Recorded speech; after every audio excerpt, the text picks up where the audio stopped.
Hello, my name is Modern and today I want to talk about New World, specifically about my experience after all the changes since the game launched and the new update dropped. As most of you, I also quit the game back in January and waited for improvements, additions and most importantly the removal of friction plaguing the game. And it got better, much better in fact. I would even say it's nearly there to being a solid addition to the MMO genre and a fun game overall. There is lots to do. But there are still issues that bothered me, not to the point of me quitting the game, but still enough to deter my enjoyment. I also know I am late to the party, but I wanted to make sure I know what I'm talking about. The game's gathering system, crafting, progression, gameplay all needed my attention to determine what really changed and if it's for the better. Now, having actually explored the forests, swamps and plains of Eternum anew, I noticed massive improvements. New assets, buildings, enemies, gathering nodes, weapons, quality of life changes. So much in fact that I will probably not include most in the video. I'll focus on the bits that stuck out to me, be it good or bad. The event and music life skill will also get a separate section. Now, the good news first. The friction for traveling is gone. Teleporting around costs nearly no as off. It now caps at 20 per teleport no matter the encumbrance and distance. But I also nearly never paid anything to use this feature. This was because what my faction owned at the time. You also regenerate as off at a rate that previously was not possible. And you have more shrines to choose from. Every dungeon, for example, has one in front of it, and only one member of your party needs to go to the expedition to start it. Overall, the biggest game changer here. It makes traversal so much more enjoyable. Travel should have been like this from the very start. So I already mentioned expeditions, so let's talk about them next. Dungeon orbs are a thing of the past. You don't need them anymore and have an entrance cap. They added one more expedition since I played, and you can now run 15 normal ones per day, culminating in 105 per week, which is more than enough given the time investment for just one run. Dungeons take a lot of time to complete, especially with not overgeared groups. Currently the cap is at 25 because of a bug with arena runs eating up entrances. You will notice a trend here. New World also saw the addition of mutators. Mutated dungeons are capped at 25 per week, so much lower. But it's not a problem. A dungeon run takes 30 to 60 minutes, so you usually don't cap out on this one. Now you may ask yourself, what are mutated dungeons? The simplest explanation for this is a modified version of the base dungeon. The rewards are scaled to an ever-increasing difficulty, and enemies are modified to further boost the challenge. This opens up lower level dungeons for endgame play. Sadly, only a few dungeons are mutated every week, leading to burnout in the long run. Doing just one expedition over and over again is something I'm not looking forward to, especially when I just don't need anything that drops in there. And this is despite there being 5, so 6 possible dungeons to choose from. Dynasty shipyards and the depths are both in rotation, so there is no reason to cap it on 1 or 2 dungeons per week. The expedition pool is good enough to support a decent endgame. So I truly hope they will open up all dungeons at all times with changes to mutators every week. Otherwise I'm not convinced this will catch on. And I would also love to see the depths and shipyard to be opened up to level 60 play without mutators. This would expand the dungeon pool even further and make endgame grinding much more enjoyable. So I just have to talk about the new dungeon that's currently in the game. That's the 5th one, the Tempest. It looks absolutely fantastic, the boss mechanics are fun and the visuals are stunning. The level design is also interesting, and the encounters are challenging. I wiped multiple times on this dungeon. The expedition is also relatively large and reminded me of raids in other games, which brings me to the future. The next dungeon that got delayed because of bugs is Barnacles and Black Powder. Based on the footage I saw, it's at least as good as Tempest and offers even more interesting mechanics. The encounter team of New World has some seriously neat ideas, and I'm really looking forward to the autumn expansion as well as possible raids down the line. Something else tied to dungeons I'm very pleased to see in the game are specific tokens to craft specific dungeon gear. A bad luck protection of sorts. A very nice addition. But it's currently bugged, and that's a problem, because you cannot craft higher item level items. Like I said, that's a trend here. Next, let's talk about progression. We are sadly still stuck with expertise, even if it's better than before. Things also change a bit after item level 600. You need to upgrade items to high item levels now. You get a resource and inject it into your gear to rise the item's level in that slot. This also rises the expertise. It's very simple. There is no chance of failure and you have full control over what you want to improve. It's really good. You're no longer at the mercy of RNG.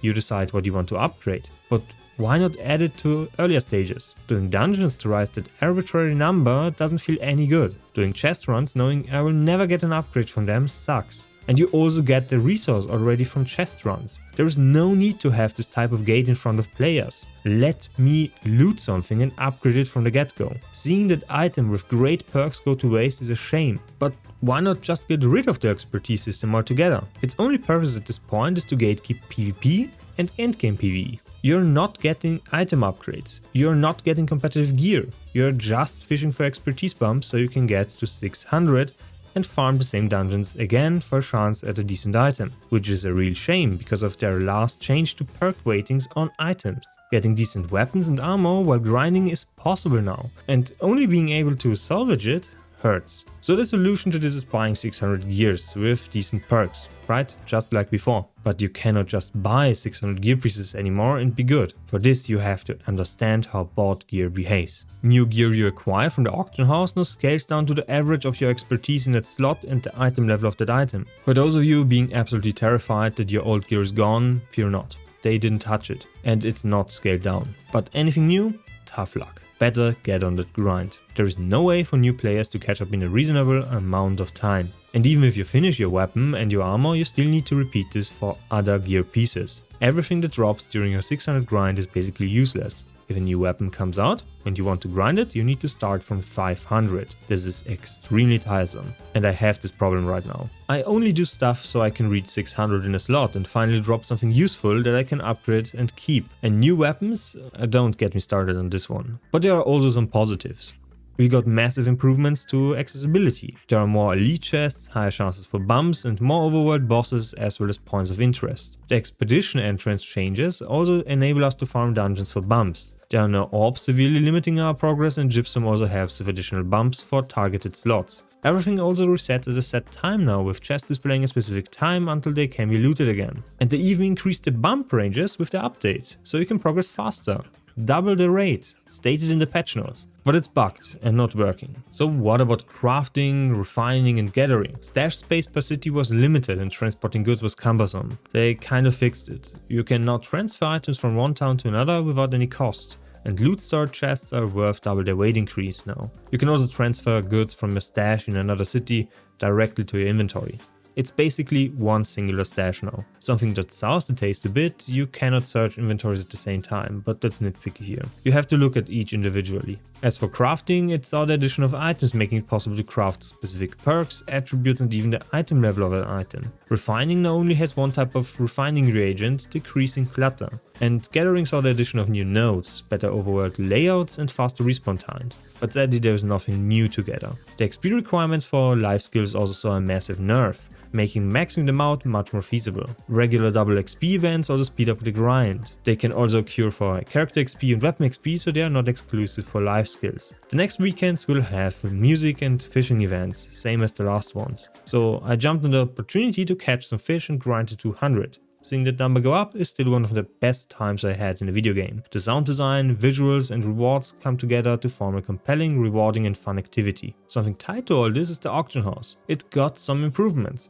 Searching for items is much smoother now. You also have a search bar for perks, can target specific attributes and even see the attributes in the listing. The auction house is also global now, not town specific, but selling items is really cumbersome. There's no new interface and you're stuck with the old laggy one without a search bar. Sure, you can search for each item individually and sell it like so, but this requires you to remember all item names. It needs a lot of attention because this one has just made me not want to play and not want to sell stuff. It's that bad. Next, the leveling experience. Now, I didn't level a new character for this one, but I just looked around on my max level character, did some quests and saw a few nice new locations and quests to explore. Quests I also already accepted but had not completed shifted focus to less travel time, less mobs to kill and other objectives altogether. There's more variety overall in assets with new monsters, enemies and completely new buildings, structures and objects. New NPCs also add flavor. Running around and discovering this felt really good, and this greatly improves the experience for new players trying to explore the world. You can also find new collectibles like paintings and music sheets now. Roads also give a small speed boost when traveling on them, and additionally you have passive health regen now. Not much though, only like 40 health per second, but this is great for lower level toons. And probably the biggest quality of life improvement, you can open up your inventory and run around, look around. It's now in the game and a massive improvement. Next, let's talk about the event and music life skill. The introduction to this is simple. You walk up to an NPC, talk to him, receive the instruments, and you're good to go. The event is pretty light on content and the quests are done in under 2 hours, so you're only left with the vendor, crafting a station for housing items, and the music itself. Now, the quests were kind of entertaining and fun to do, but I wish there was more to it. Additional reputation can be gained through fishing and music. The visuals and audio for both were satisfying and as always a pleasure to experience. The art team deserves prize here. Walking into a cloud of glowing bugs to play a wonderful song on your new toy felt magical, and especially when I saw other players running around enjoying the performance. What about music itself? You press F5 to select the song and difficulty as well as instrument, and you start to play. All songs can be played solo, with some having the option to be played with up to 4 other players. Starting a song starts a rhythm game where you have to press buttons at the right time. It's really fun, adds a ton of flavor to the world, and the new music sounds great. Finishing a performance gives surrounding players an option to tip you a few coins and receive a buff. Now where do you get new music? By looting chests, fishing, killing stuff and completing quests. All in all, a great addition, and expert songs can be really challenging. Now the last thing I want to talk about are bugs, performance and server capacity. Bugs are a staple feature of New World. They are everywhere and new ones get added with every patch. The devs are really looking out for us. They even provide us with a mostly complete list of features on the official forum. Link down below. You can find stuff like bosses not dropping loot, arena runs eating up dungeon entrances, some players being hard stuck on the initial quest for the event, and Azov vials being bugged and disabled. The premium tokens can also not be crafted because of this. And there's much more. Other hidden features like bump ranges not being increased have to be discovered yourself. All of those bugs were reported in June on the PTR. Now this can mean 2 things. It just takes this long for them to fix stuff, which hints at a severely understaffed team, or them just ignoring feedback until after launch. They also had devs working crunch because the boss loot fix was dropped on a Saturday. Some other stuff was also fixed this week, but at what cost? The new expedition has so many crippling bugs they decided to postpone it indefinitely. Same with the group finder tool. 2 key features of the update being promised to us but not delivered. Well, at least they didn't release it bugged and completely broken, right? Next, a quick look at performance. It's much better than before, but I had to clean install my NVIDIA drivers. Doing that removed all stuttering, increased FPS by 60 to 70 and all graphical glitches disappeared. But at first I thought my GPU was shitting itself. I thought it was dying. Because of that, I just bought a new one, so I guess I have a 2060 to sell. And the last topic, server capacity. This one is really bad. They aggressively merged servers shortly before a big update. A lot of players came back and they were met with long queues. An absolutely insane decision, hinting at absolutely no communication between teams or no experience of those in charge. It should have not happened. The only explanation for this is them having set a certain player threshold they needed to fall under and maintain for a few weeks in order to initiate those mergers. The player count dropped due to content rot between patches and stayed there for months. This triggered the conditions and they merged servers. But this always happens in MMOs. Hell, this even happens in live service games. It's like they never heard of this, which is worrisome. Now some more things, there's a lot of quality of life stuff, like ammo not having weight anymore and ranged weapons not needing anything to shoot base projectiles. They also added new weapons and reworked old ones, and perks got also added to the game, with many more balance changes. I probably missed a lot of things, but that's what struck out to me. Now let's wrap up the video. As for positives, they added a great new dungeon with interesting mechanics and great visuals. They added a bad luck protection currency for those dungeons, but it's currently bugged. The endgame upgrade system makes progression after 600 much better, and I wish they would add this from item level 500. They added a new PvP mode, the arena. Crafting improved and is more accessible now, giving you more control over all aspects. Combat feels much smoother, especially combos are much more fluid. New weapons got added, the blunderbuss and void gauntlet, as well as reworked trees and abilities for bow and hatchet, as well as more. The new added visuals and sound are really great. Gathering is still great in this game, and they improved experience ranges for professions, so it's much more feasible to max them out. Exploration and leveling got improved, with new points of interest, new assets, new enemies, new events, new collectibles and passive health regen, as well as a speed buff on roads. Music life skills are a fun addition to the game, with a great way to unwind between action. We now have a global auction house with a global stash that's accessible from all settlements. The teleportation cost is nearly gone, and there is much less friction, more shrines and a movement speed buff on roads. Performance saw improvements, but I needed a clean driver install.